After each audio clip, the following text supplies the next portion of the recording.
పెద్దమ్మ ఏం కూర చేసినావు?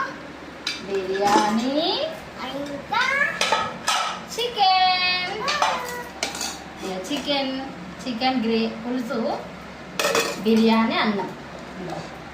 ఏందా నీకు హ్యాపీ మదర్స్ డే. నైటే చెప్పినావు కదరా.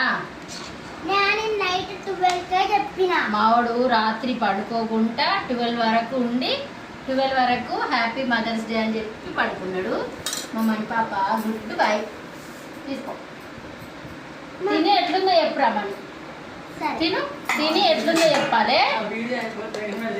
ఇట్లా ఇట్లా కొంచెం కలిసి తిని చూసి చెప్పు ఎట్లుందో కర్రీ. హ్యాపీ మదర్స్ డే పెద్దమ్మ. పొద్దునే చెప్పినావు కదరా. ఇప్పుడైతే తిను. ఎట్లుంది మనీ? బాయ్. లైక్ చేయండి, సబ్స్క్రైబ్. లైక్ చేయండి,